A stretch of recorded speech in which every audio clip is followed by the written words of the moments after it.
Salut à tous. Aujourd'hui là c'est le calcul des différences.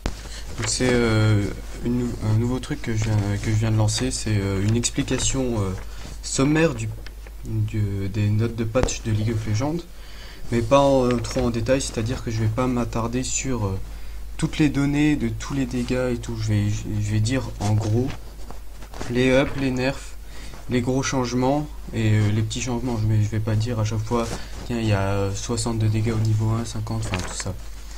Donc c'est parti donc pour cette note de patch 5.16. Donc avec leur petite intro comme d'habitude, bonjour invocateur. Bon, si vous voulez lire, si vous aimez bien lire, moi j'adore, mais si vous aimez bien, allez-y.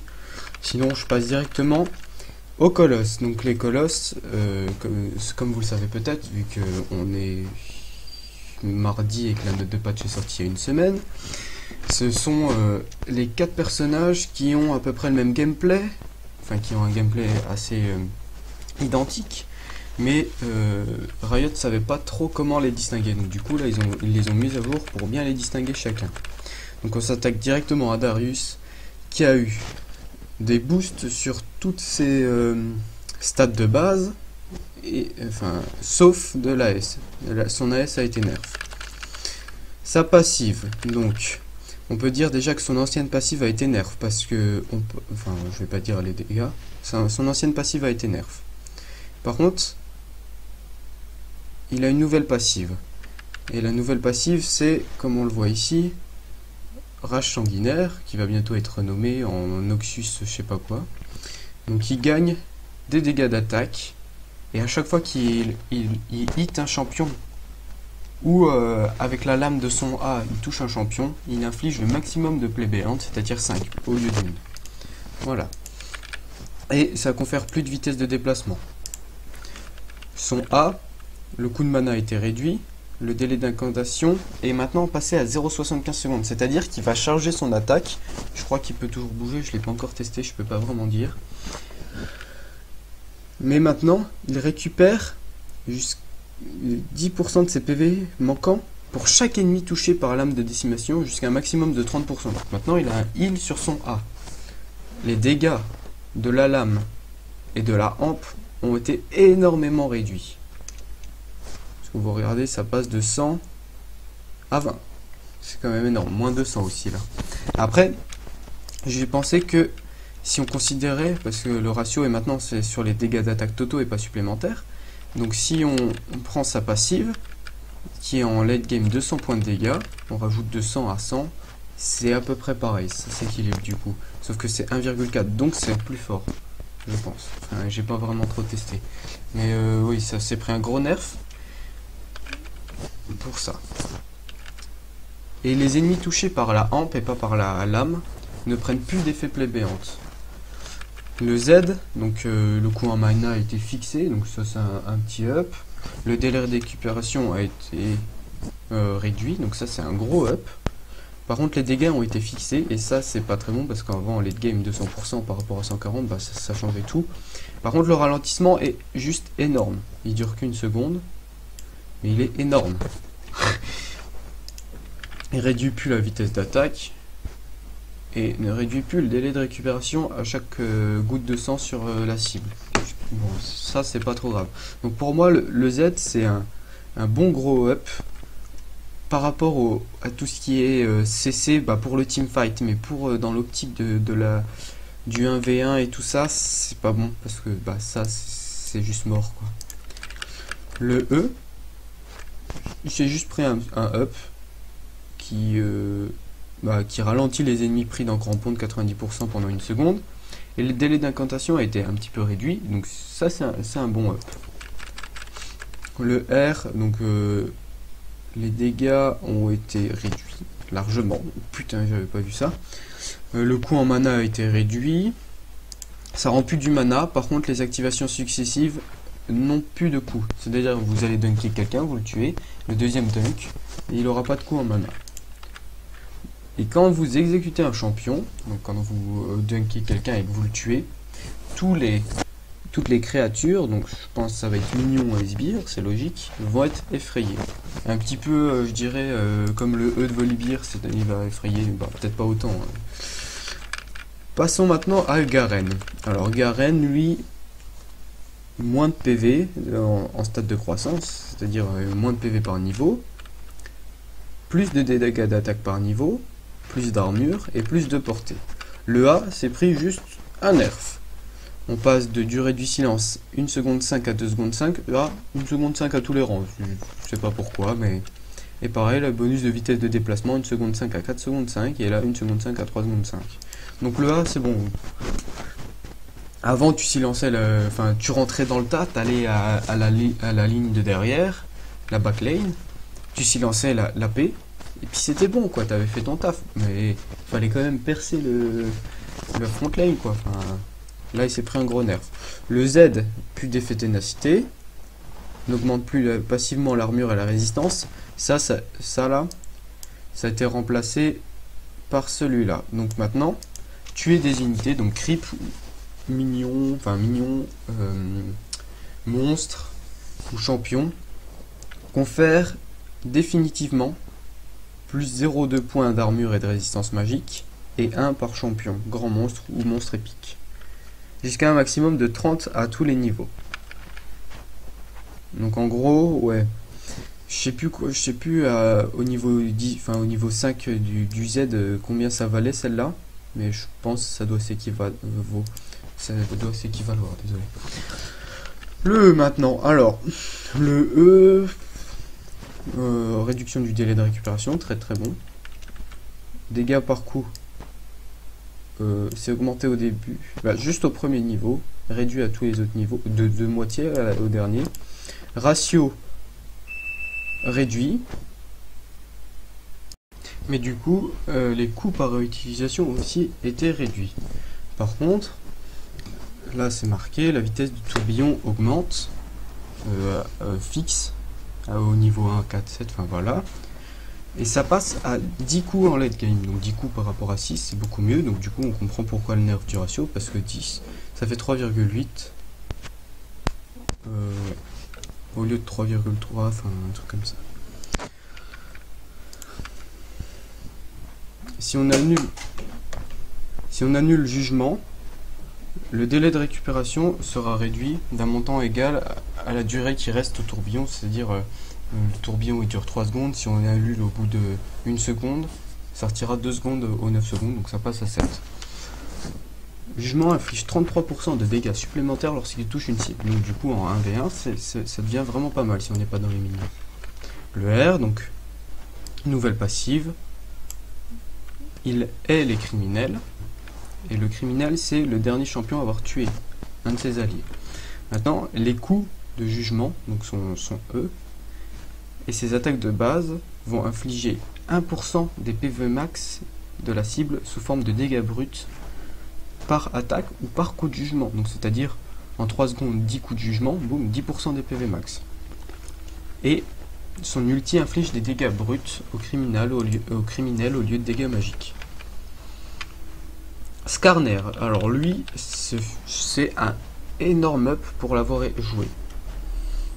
Il a une nouvelle passive, son ancienne a été retirée.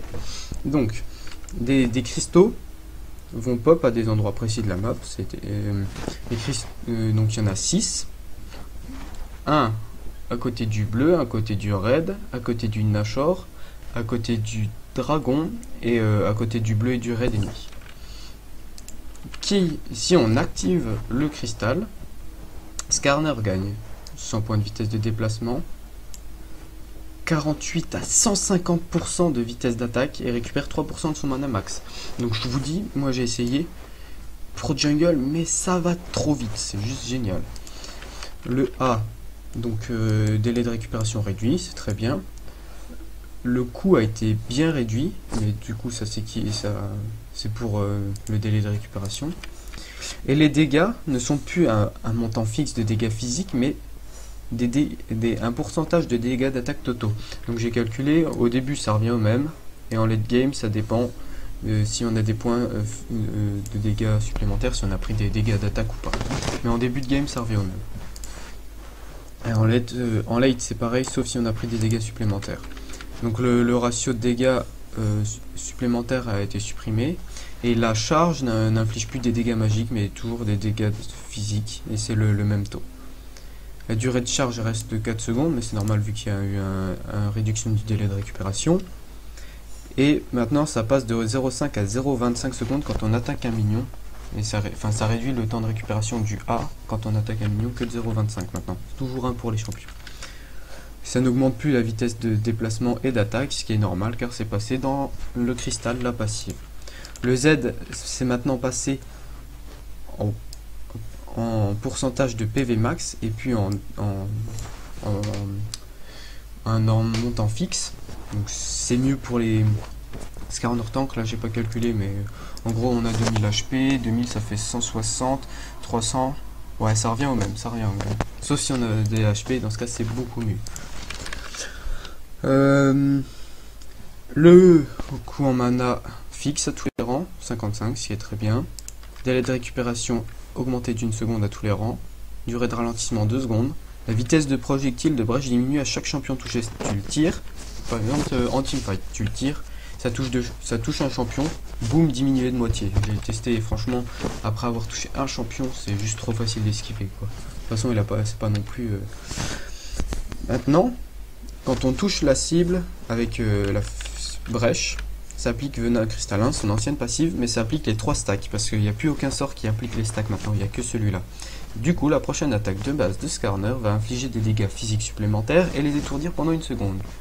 Cristalliser les ennemis, avec brèche ou empalement, donc son E ou son R, va également... Skarner va également profiter du bonus charge cristalline, donc augmentation de vitesse de déplacement, augmentation de vitesse d'attaque et régénération de mana. Et pendant la durée de l'entrave, il réduit le délai de récupération de brèche du même montant. Donc ça c'est très intéressant. Le R, donc maintenant, coût en mana fixe, délai de récupération augmenté au début, réduit à la fin, dégâts magiques largement diminués, mais pour passer à des dégâts supplémentaires équivalents à 100% des dégâts d'attaque totaux de Skarner au début et à la fin. Donc il va y avoir 200% des dégâts d'attaque. Si en late game on a 150, on va dire environ, boum, ça va passer à plus 150, plus 150, ça fait 300. C'est largement worse. N'inflige plus des dégâts magiques supplémentaires aux ennemis affectés par un venin cristallin, c'est normal parce que la passive n'existe plus. Donc pour moi ça c'est juste un énorme up, je l'ai testé, il est juste trop bien. Mordekaiser, donc stade de base, vitesse de déplacement énormément diminuée, on dirait maintenant c'est un distance quoi. PV de base réduit, stade de croissance augmenté, tout ça je m'en fous un peu, portée d'attaque énormément augmentée, ça c'est cool. Sa passive maintenant, c'est par rapport au HP max de Mordek et puis un montant fixe. Donc si vous le jouez tout full tank, c'est très très bien. Si vous jouez pas tank, je crois que c'est un peu naze. Le bouclier par contre ne se dissipe plus. Enfin il arrête de se dissiper à 25% du bouclier. Donc vous gardez toujours 25% du bouclier sur vous sauf si vous faites attaquer bien sûr. Le A a été, c'est une refonte du A, donc maintenant délai de récupération énormément réduit. Ça renforce les 3 prochaines attaques. Chaque attaque inflige 2 à 3 fois plus les dégâts de l'attaque précédente. Donc vous imaginez, en gros en late game 3 fois. Si la première attaque inflige 10, la deuxième attaque elle va infliger 30 et la troisième 90, ce qui est juste énorme, ça va faire un burst de 130. Sauf que là en late game c'est 100, c'est 20, et donc ils mettent les dégâts max ici. Donc ça a un ratio de dégâts d'attaque totaux et un ratio de puissance. Et donc du coup les dégâts max sont juste abominables. Le Z c'est une refonte aussi, maintenant on ne peut le lancer que si un allié est à côté de nous. Les deux alliés vont infliger des dégâts de zone autour d'eux que si leur zone s'entrecroise. Donc les dégâts sont là, ils sont là. Ah non, c'est en 4 secondes, donc c'est pas terrible. Délai de récupération assez faible. Quand Enfant du Chaos, donc ça c'est le nouveau nom, se termine, Mordekaiser ou que Mordekaiser réactive la compétence, il inflige des dégâts magiques à tous les ennemis proches et rend également des PV à lui et à son allié. Mordekaiser peut lancer Enfant du chaos sur son âme asservie. Donc ça c'est logique. Tonnerre de métal, un nerf. Les dégâts d'attaque largement, les dégâts réduits. Ratio, ils ont rajouté un ratio de dégâts d'attaque totaux. Les récupérations réduits. Génère désormais 15%. Maintenant c'est plus un utilitaire que... Enfin voilà. Un utilitaire ou un dégât de zone pour charger son bouclier quoi. Parce que pour moi les dégâts ils ont été réduits. Maintenant avec son R on peut voler l'âme du dragon. Et si Mordekaiser frappe une seule fois le dragon et que son équipe là, c'est pas forcément à lui le last hit, bah, il y a l'âme du dragon qui le suit et qui agit comme un fantôme d'un autre champion. Par contre, les fantômes que le fantôme que Mordekaiser contrôlait déjà se dissout et il ne peut pas lancer Purgatoire pendant qu'il est le fantôme du dragon, ce qui est assez logique parce que deux fantômes quoi, c'est un peu fou. Donc en gros, avec cette refonte, Mordekaiser passe de AP tank à briseur hybride. C'est un peu chelou. Maintenant là, on a toutes les compensations de stats de base, ou sur tous les champions qui en avaient un petit peu besoin. Donc on voit que Ramus par exemple, il gagne de l'armure, ce qui est très très bien quoi. Sur Ramus, on a qui gagne des HP, de l'armure. Voilà. Maintenant Harry, on va dire sa passive nerf au niveau du soin. Alistar, Z coup de tête, vitesse de déplacement réduit, ce qui est très bien en bas niveau, car il n'y a pas beaucoup de gens qui savent réaliser le combo comme il faut. En haut niveau, c'est un gros nerf, quoi, c'est sûr. Azir, énormément de corrections de bugs, mais Azir, voilà, c'est Azir. Donc ça, c'est que des corrections de bugs, je vais pas tous les lire. Elise, son A, nerf, au niveau des 4% des PV actuels de la cible. Avant c'était 8. Kassadin, ils ont rajouté un ratio de puissance sur son R. Et le ratio augmente de 0,1 à chaque fissure cumulée. Kale, réduction de 5 des dégâts d'attaque de base. Lysine, c'est pareil, mais c'est un up pour ceux qui faisaient pas les deux attaques de base pour la passive. Au lieu de 15 points et 15 points à chaque attaque, maintenant c'est 20 et 10. Donc en gros, ceux qui faisaient sort auto-attaque, là c'est un gros up. Ceux qui faisaient sort auto-attaque, ça revient au même. Le R inflige maintenant des dégâts physiques équivalents à 15 jusqu'à 21% des PV supplémentaires de la cible. Donc si on frappe un Mundo, bah, je peux vous dire que les cibles derrière, ils se prennent cacahuètes quoi. Le blanc, donc augmentation du vitesse de projectile de son Z. Je s'étais pris un énorme nerf et qu'on voyait plus. Lysandra, énorme up. Maintenant, si elle lance tombeau polaire sur elle, elle se soigne déjà de 100 à 200 de base, et en plus 0,3 de puissance, et en plus 1% tous les pourcents de PV qui manquent. Mais ça marche que sur elle, bien sûr. Si elle lance sur un ennemi, elle se soigne pas.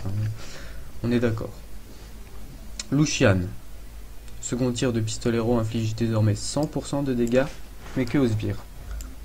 Et sinon, le ratio est augmenté à 0,6 en late game. C'est un gros up ça, par contre, ouais. Le flamboiement maintenant augmente beaucoup plus la vitesse de déplacement, par contre il ne dure qu'une seconde, et les ennemis, enfin les alliés, peuvent déclencher le bonus. Donc ça c'est un gros up aussi. Parce que vous imaginez sur une cible un gros tank, il lance flamboiement, il va être boosté 80 tout le temps, H24. Alors Nasus, sa portée de son A a été légèrement augmentée, c'est parce que la portée des 4 colosses ont été complètement augmentées, du coup il faut bien ça, c'est un peu plus simple de farm du coup. Nami, gros up de sa passive, et du coup, dans la raz-de-marée, la vitesse de déplacement est doublée. Donc du coup, avant c'est passé de 40 à 60, alors doublé à 160, c'est vraiment pas mal. Le ratio a été aussi augmenté. Ramus, augmentation des dégâts de son Z. Sachant qu'il a eu un up de son armure. Et qu'il y a eu un up par rapport à Ramus de la côte épineuse qu'on va voir plus tard. Donc c'est fou, c'est fou. Rumble, gros nerf de son R, plus de délai de récupération, et il y a un peu, le point de départ se trouve désormais 150 unités plus près, ça je sais pas trop, je vois pas ce que ça représente. Z de Tahm-Kench. Maintenant, il dévore en priorité les champions, cool.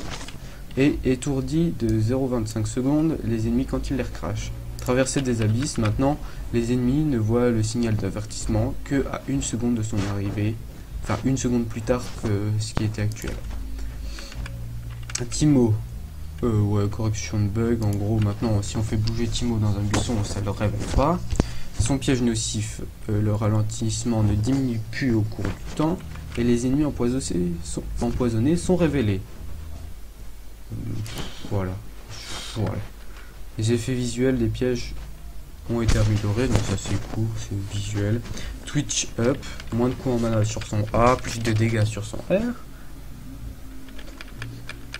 Victor, alors ça, il s'est pris un gros nerf. Alors bon, je joue pas trop Victor, mais de ce que j'ai compris, en gros c'est pour dissuader les gens d'améliorer Curextech, enfin que ça soit leur premier item, le Curextech amélioré. Ça donne moins de stats à bas niveau. En gros, si vous voulez l'améliorer, c'est surtout pour l'augmentation de vos compétences, l'amélioration de vos compétences. Maintenant, c'est plus pour les stats qu'il donne. Ça en donne moins à bas niveau, et par contre, ça devient énorme au niveau 18. Regardez. Moins de mana, mais par contre, plus d'AP. C'est pas non plus énorme, mais 180 d'AP, c'est le seul item qui donne ça. Putain.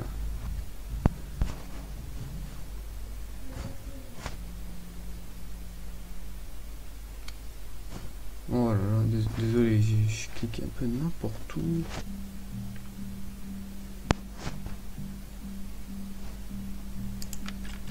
C'est pas bon. Ah. Maintenant on passe à Vel'Koz. Donc son A a été bien up. Donc portée du second tir augmenté, délai de réactivation 0,25, donc vous pouvez vraiment le tirer maintenant au corps à corps. Volibear, à l'activation de son R, la foudre jaillit autour de lui, comme ça vous évite de vous immobiliser pour rien en levant la main et que les ennemis puissent fuir, ça inflige déjà des dégâts. Le Zac, son E, sa fronde, son jump a été énormément augmenté au niveau de la portée. Z, la réactivation est 0,5 à son ulti, donc c'est bien. Plaque de mort, alors ça, objet tank, donc 600 HP, 50 d'armure, 600 HP, 50 d'armure. Maintenant, quand vous marchez, ça génère des charges d'élan qui vous confèrent jusqu'à 60 points de vitesse de déplacement. L'élan diminue rapidement sous l'effet d'un CC et lentement sous l'effet d'un ralentissement. Maintenant, si vous tapez quelqu'un avec une auto-attaque, vous allez consommer les charges d'élan pour infliger des dégâts. Les dégâts sont de 1 point tous les 2 charges, et si 100 charges sont consommées, les dégâts sont doublés et il y a un ralentissement de 75% en 1 seconde. Gage de Sterak, nouvel item aussi, 500 HP, plus 25% des dégâts d'attaque de base, donc ça veut dire, admettons en late game en général on a 110, 25%, voilà, je vous laisse, ça fait 27. 25 points de dégâts d'attaque, c'est pas négligeable. Propriété passive, subir de 400 à 1800 en 5 secondes, confère rage férale, et rage férale c'est on gagne en taille, on gagne des dégâts d'attaque et on reçoit un bouclier équivalent à 30% de vos PV max. Et voilà, item OP. Hydrotitanesque, 400 HP, 50 de dégâts d'attaque, 100% de régène de PV. Propriété passive. Donc c'est l'hydre vorace pour tank. Vos attaques de base infligent juste les dégâts plus 5 plus 1% de vos PV max. 1% de vos PV max, bon je dis c'est peut-être rien. En général un tank a genre 3000 HP, au moins, enfin je prends ça. Ça fait 30 dégâts quand même. 35, c'est pas négligeable. Et les cibles en cône derrière votre cible principale prennent 40 plus 2,5% de vos PV max. 2,5%, ça fait 25, 75. Alors là, ça commence à passer à 110. C'est pas mal. Et l'active est juste énorme. 40 plus 10%. Donc, vous imaginez 40 plus 300. C'est juste énorme.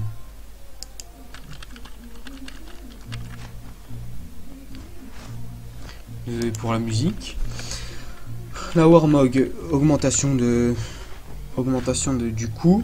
Et par contre, maintenant, sa passive, vous ne pouvez l'avoir que si vous pouvez profiter de 3000 HP max. Mais ça restaure maintenant 3% des PV max par seconde. Si on n'a pas subi de dégâts, donc ça c'est comme l'ancienne. Donc là, tout ça c'est équilibrage, donc réduction des coûts pour l'achat des trucs de MR. Ouais, voilà, c'est que par rapport au coût. Maintenant, le Panto du spectre donne un peu plus de RM. Pareil pour visage spirituel, ainsi que plus de régène. Vol de la Banshee, pareil. Égide de la Légion, bah ça par contre. Halo de résistance 20, bah ça passe à 15. Et plus de régène de PV. Donc c'est ça, nerf. Médaillon, Run Solari, exactement pareil. Maintenant le bouclier est juste beaucoup plus gros, mais dure 3 secondes de moins. Enfin, beaucoup plus gros, donc voilà, vous voyez 230, ça passe à 375. 345 plus 75 plus 15, alors que avant c'était plus 50 plus 10. Donc ça vaut le coup. Faut juste bien le placer. Bannière de commandement, augmentation, il y a ça en plus. Réduction de ça. Et plus de régène de PV. Manteau du Corbin. Là c'est ouais voilà, augmentation des régènes de PV, réduction de la vitesse, réduction de la vitesse de déplacement.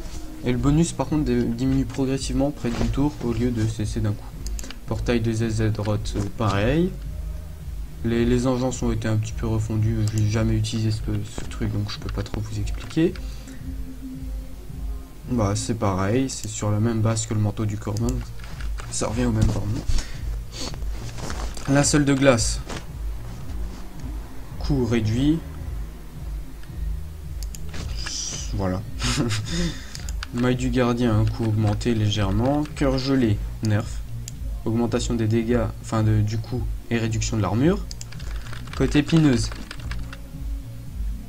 Si pour quelque raison vous subissez une baisse d'armure en pourcentage, couperet noir, la Swisper, côté épineuse ignorera ce malus au moment de calculer les dégâts. En gros, calculer les dégâts renvoyés, ça ignorera ce malus, quoi. C'est-à-dire, ça considère que vous aurez plus d'armure. Coût total augmenté. Dégâts renvoyés, ça passe de 30 à 15. C'est juste fou. Et par contre, ça ajoute 0,25 de votre bonus d'armure en tant que dégâts. Si par exemple, vous prenez ça, la côte épineuse, 100, ça va rajouter 25 points de dégâts. C'est pas mal. Maintenant, en général, prenons Ramus, il doit avoir, je sais pas, on va dire environ 300 d'armure. Peut-être pas 300 d'armure bonus quand même. 250 d'armure bonus, enfin ouais, 250. 0,25, c'est vrai que ça fait 50. Ça fait 60, ouais, ça fait 65 environ, enfin voilà, vite fait. Je pense que ça vaut pas autant qu'avant, mais c'est pour pousser à prendre de l'armure et pas que prendre ça, cet item, genre on part full AD, et puis on prend ça pour envoyer les dégâts, quoi. Non, ça marche pas comme ça. Présage de rendu 1, réduction du coût total, moins de PV, moins d'armure. Par contre, le ralentissement est fixé à 4 secondes au lieu de 2 plus un pourcentage par rapport à l'armure supplémentaire et tout ça. Réduire les dégâts de coup critique de 10%, ça c'est bien, ça fait comme la maîtrise. Distance cendrée, augmentation des PV, réduction des PV supplémentaires, donc c'est naze. C'est bien en début de game, naze en late. Gloire du juste ne confère plus la passive de Catalyst. Maintenant il faut choisir entre avoir le boost de vitesse de déplacement ou la passive de Catalyst. Mise à jour de l'interface, donc ouais, ça vous en rendrez compte. Correction de bug. Skin à venir. Magnifique. Ils ont fait des petits jeux de mots, arithmétique, Darius redoublant, écolier, voilà diplômé. Bon, ceux-là, franchement, je les trouve vraiment pas top. C'est pour nous faire penser qu'il y a la rentrée, c'est tout. Enfin, merci Riot, quoi. Et par contre, Raven Arcade, Blitzcrank Boss de fin, juste magnifique ces skins, quoi. Ils sont juste énormes. Donc voilà, on est arrivé à la fin de ce calcul des différences. J'espère que ça vous a plu. Mettez bien, s'il vous plaît, des petits pouces.